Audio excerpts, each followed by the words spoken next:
Imagine the richest people on earth begging for mercy under a blade.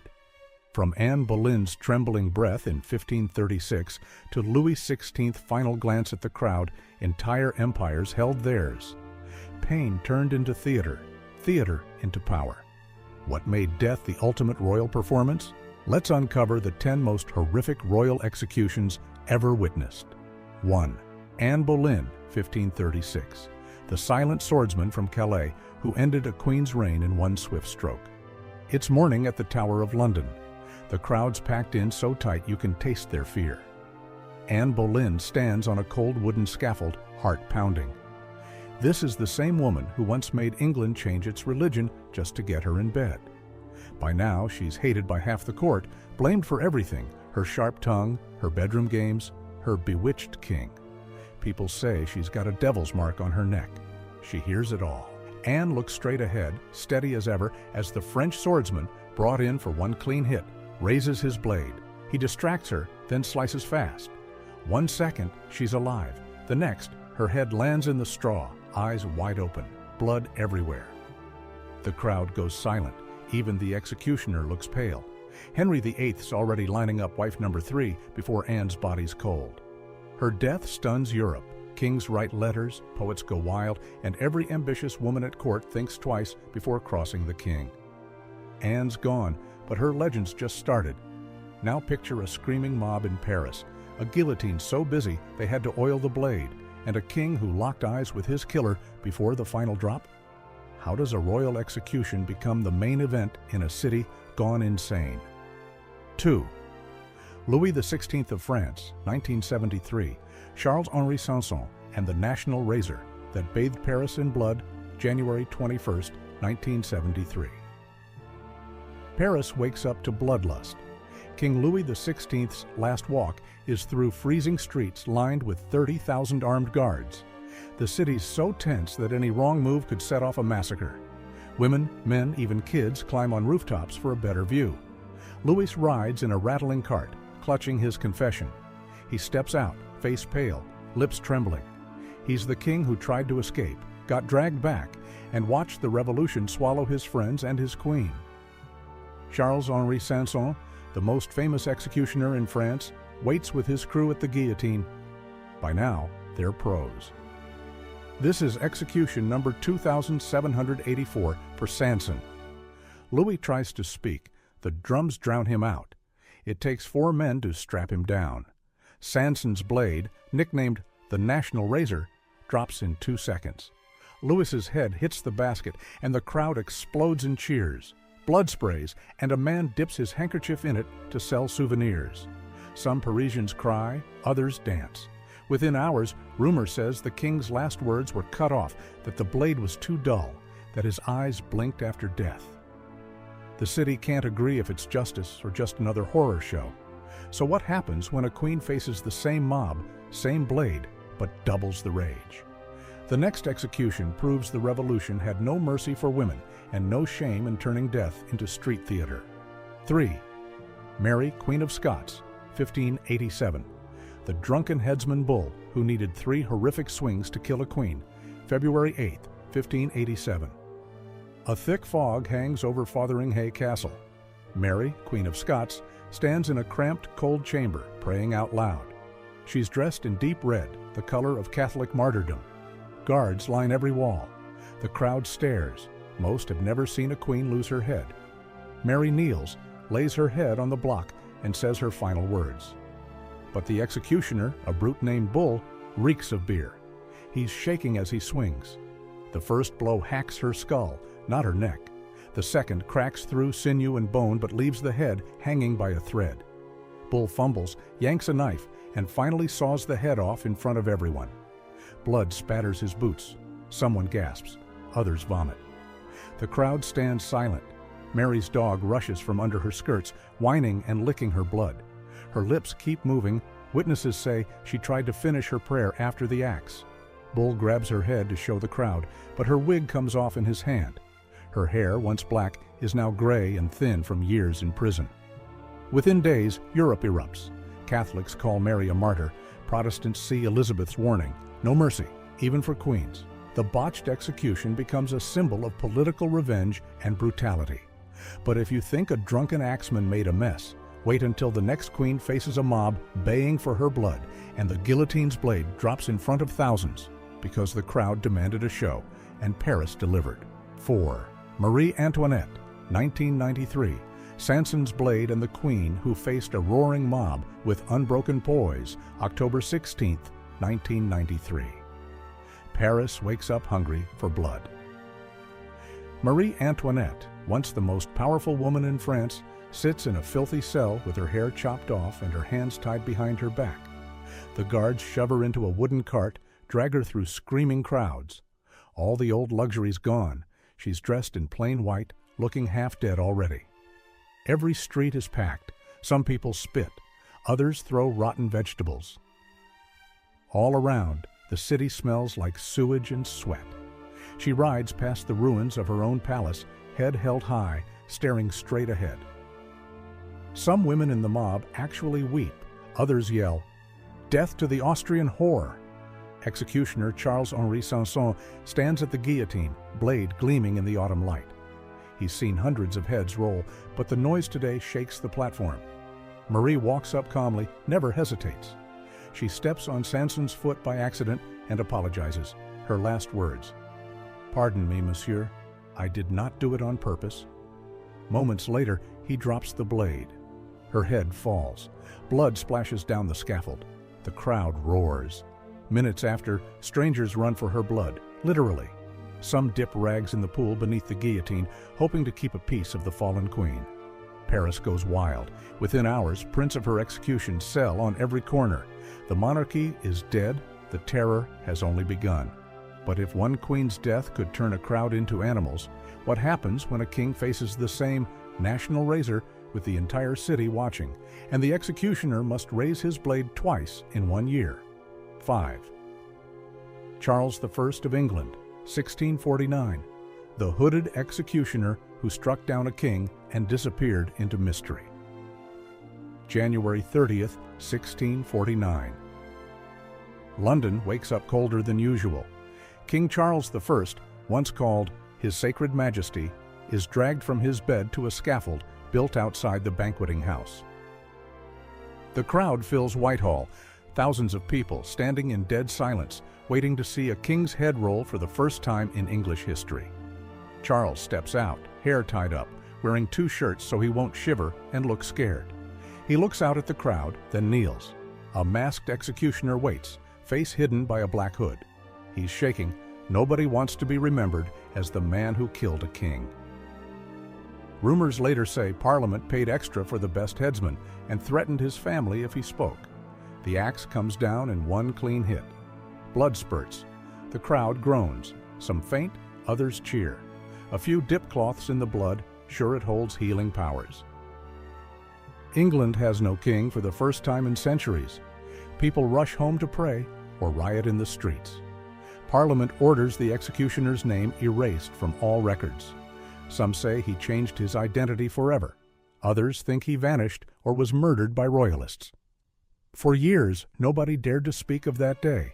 So if killing a king can freeze a city, what happens when a whole royal family, including children, gets trapped in a basement and shot down by a firing squad with no trial, and the men with guns don't even flinch?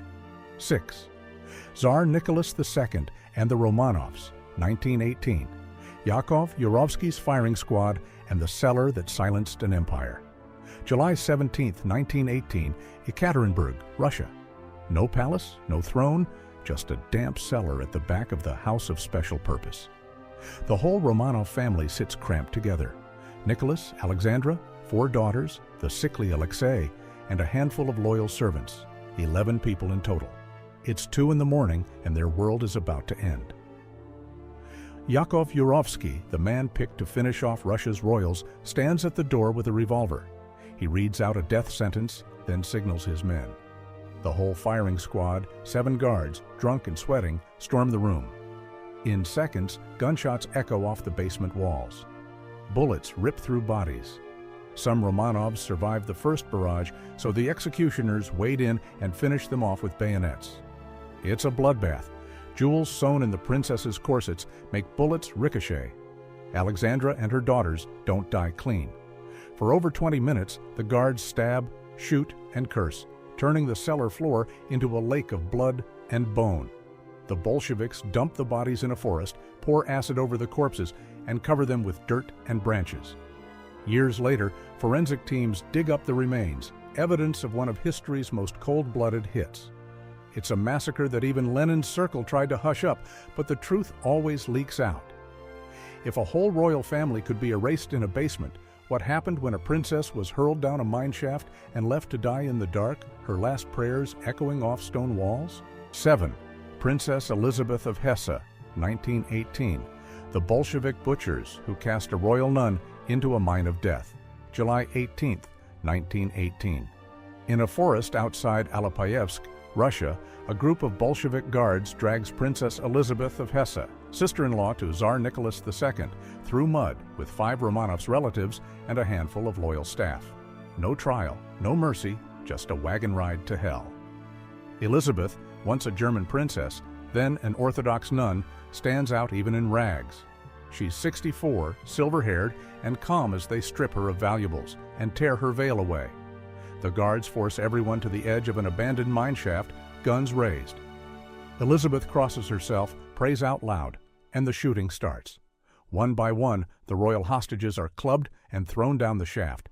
Some still alive, bones snapping as they hit rock 60 feet below. The Bolsheviks toss grenades after them, then listen for screams. Witnesses later find blood and cloth scraps nailed to the wood and hear survivors singing hymns in the dark hours after. Elizabeth lives the longest. When rescuers finally find the bodies days later, her hands are folded in prayer. Her death, quiet, slow, and buried alive, shocks the Orthodox world. The Soviets cover it up, but word spreads, a princess and nun left to rot in a hole, just to wipe out royal blood. So if being born royal couldn't save you from a mine shaft, what happened when a teenage girl was chained to a stake, accused of heresy, and burned while the crowd fought for a piece of her ashes? 8. Jeanne d'Arc, Joan of Arc, 1431.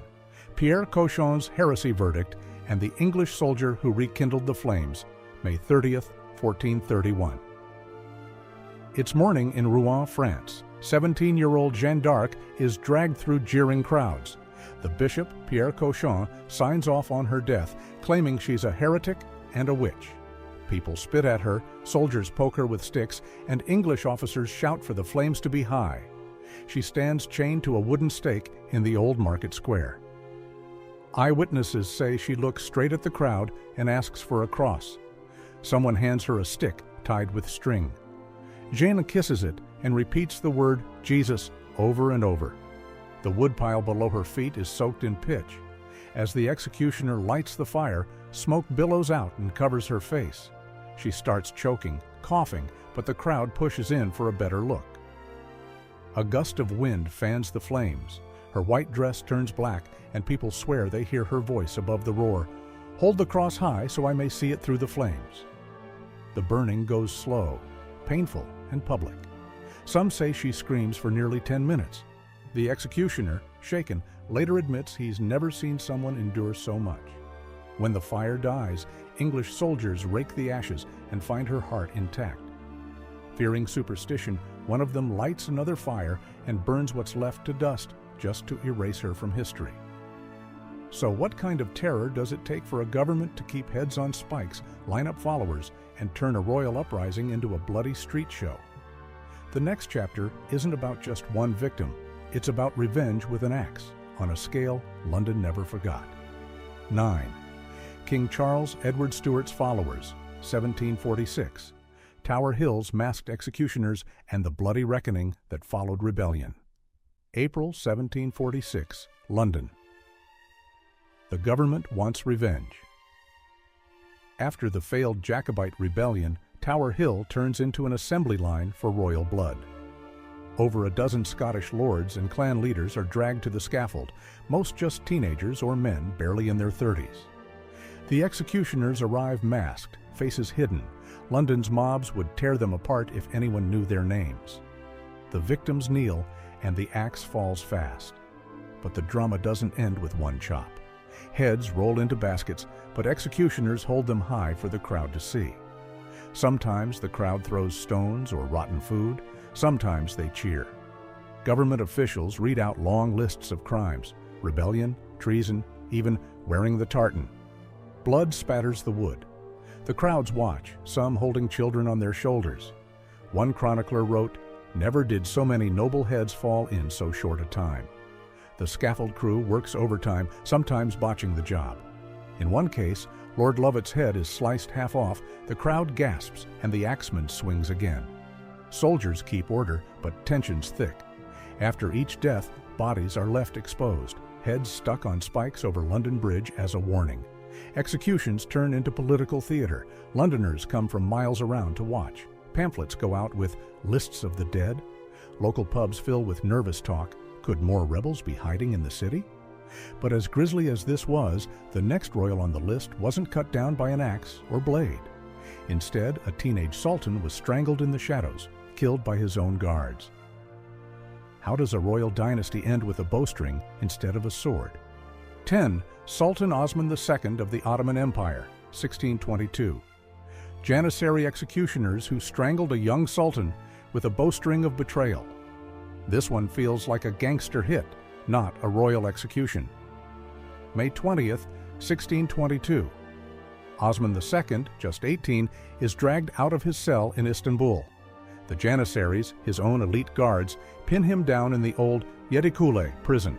No crowd, no speech, no blade, only a bowstring. Osman had tried to modernize his empire and cut the Janissaries' power. It backfired fast. They rioted, stormed his palace, and forced him to abdicate. For weeks, rumors flew through the city. Some said he was dead already, others that he'd escaped. Instead, they locked him up, starved him, and waited for the signal.